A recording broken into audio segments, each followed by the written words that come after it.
Hi friends, आजकल हम सब लोग रिफाइंड शुगर की जगह जैगरी, जैगरी पाउडर, खांड सारी जिसको हम देसी खांड बोलते हैं, या लिक्विड जैगरी की तरफ स्विच कर रहे हैं बिकॉज ऑफ हेल्थ रीजंस। लेकिन क्या आप जानते हैं कि इन सब में डिफरेंस क्या है, ये किन प्रोसेसेस के थ्रू जाता है और इन सब प्रोडक्ट्स के रेट्स हाई या लो क्यों हैं? आज इस वीडियो में मैं यही सारी बात बताऊंगा, तो बने रहिए इस वीडियो में लास्ट तक, क्योंकि इसके बाद आपको सारे डिफरेंसेस क्लियर हो जाएंगे और आप एक हेल्दी चॉइस अपना सकते हैं। ये सारी चीजें, चाहे वो लिक्विड जैगरी हो जिसको हम राब बोलते हैं हिंदी में, या वो खांड सरी हो, जैगरी पाउडर हो, ये सारे एक ही सोर्स से बनते हैं और वो है शुगर केन जूस। हाँ, गन्ने का रस। तो अगर आप ये सोच रहे हैं कि खांड या शक्कर बनते हुए कोई केमिकल नहीं डला तो काफी अच्छा हो गया है आपकी सेहत के लिए, तो आप गलत हैं। क्योंकि अगर वो गन्ना या शुगर केन केमिकली ग्रोन है, ऑर्गेनिक नहीं है, तो वैसे ही डेडली पेस्टिसाइड्स और केमिकल आपके पेट में जा रहे हैं। जैसे मैंने बताया कि ये सारे प्रोडक्ट्स शुगर केन जूस से बनते हैं, तो जो सोर्स होगा वो गन्ने का रस होगा। तो हमें इनमें से कुछ भी बनाने से पहले शुगर केन चाहिए उस फील्ड में जहाँ पे ये ऑर्गेनिकली उगाया हो, जहाँ पे कोई पेस्टिसाइड या केमिकल यूज ना किया हो। इसका सीजन काटने का यूजुअली अक्टूबर टिल अबाउट फरवरी होता है। तो पहले गन्ने की हम कटाई करेंगे खेत में से, उनकी इनिशियल सफाई करेंगे, उनके बंडल बनाएंगे और उसके बाद इसको ट्रांसपोर्ट कर देंगे शुगर केन क्रशर में, जो गांव में होते हैं अक्सर, या आप खुद सेटअप लगा सकते हैं डिपेंडिंग ऑन द फिजिबिलिटी। वहां पे ये पहुंच जाता है।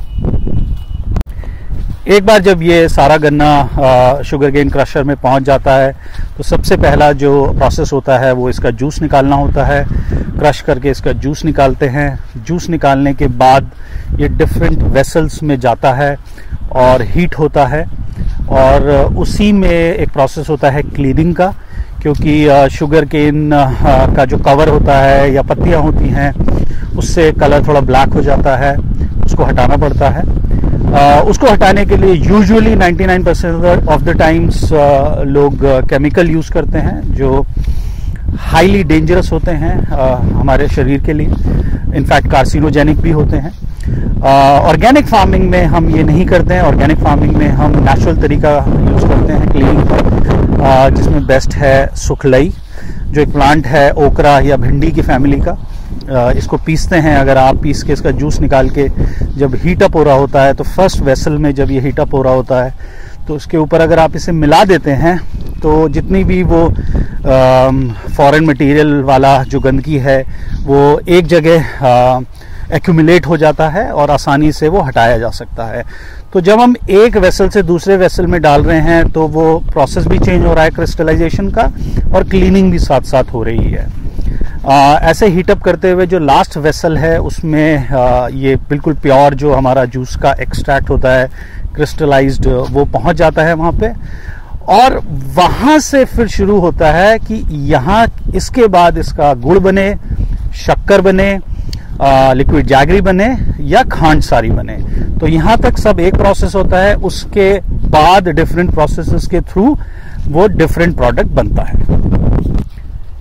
फॉर एग्जाम्पल, ये जो गुड़ बनना स्टार्ट हो गया है जिस हीट पे, उससे थोड़ा पहले अगर हम ये सारा निकाल लेते यहाँ से और इसको क्रिस्टलाइजर में डाल देते, एक मशीन होती है जो घूमती रहती है धीरे धीरे, इसको कूल ऑफ करती है।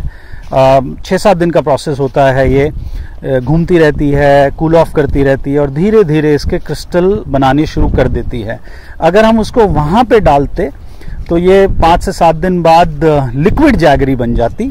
तो वो लिक्विड जैगरी हो गई, और उसी लिक्विड जैगरी को अगर हम लास्ट मशीन में डाल देते, जिसमें सेंट्रीफ्यूगल फोर्स से वो वर्टिकल स्पिन होती है बहुत तेज तेज, और वो क्या करती है, जितना भी लिक्विड पार्ट होती है मोलासेस वगैरह वो सेपरेट कर देती है, और जो बचता है वो फाइन क्रिस्टल बचते हैं, जिसको हम खांड सारी या देसी खांड बोलते हैं। मैं यहाँ पे थोड़ा प्राइजेस की भी बात करना चाहूंगा कि क्यों इनके दाम अलग अलग हैं। एक्चुअली अगर आप देखें, मेरा एक्सपीरियंस ये बोलता है कि अगर आप 100 किलो गन्ना यूज करते हैं तो आपका जो जैगरी और जैगरी पाउडर है वो अबाउट 10 kgs बनता है। आउट ऑफ 100 kgs गन्ना, और जो आपकी खांडसारी है वो सिर्फ 5 किलो करीब बनती है। तो आप इसी से अंदाज़ा लगा लीजिए कि मार्केट जो रेट है गन्ने का वो भी करीब 350 रुपये है। जो आप शुगर केन मिल में जाता है वो भी 350 रुपये क्विंटल जाता है, यानी कि 3.5 रुपये किलो। तो एटलीस्ट 35 रुपये का गन्ना 1 किलो गुड़ या शक्कर बनाने में यूज़ होगा, और एटलीस्ट 70 रुपये का गन्ना 1 किलो खांड बनाने में यूज़ होगा। ये मिनिमम रेट है, और इनऑर्गेनिक गन्ने का मैंने रेट बताया है। अभी इसमें मैंने कोई भी पैकेजिंग का पैसा नहीं जोड़ा, कोई भी वेस्टेज का नहीं छोड़ा, कोई भी मैंने लेबर का नहीं जोड़ा। तो आप सोच लीजिए कि जो मार्केट में आपको 30 या 40 रुपये का गुड़ मिल जाता है 1 किलो, या 50-60 रुपये का जो खांड मिल जाता है, तो वो क्या होगा।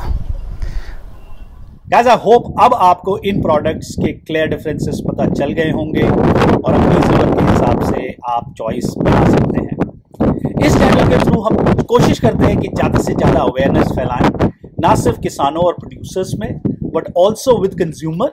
बिकॉज जब तक ये दोनों सेम पेज में नहीं आएंगे, तब तक हमारा फूड सप्लाई चेन स्ट्रॉन्ग नहीं होगा और हम हेल्दी इंडिया की तरफ नहीं बढ़ पाएंगे।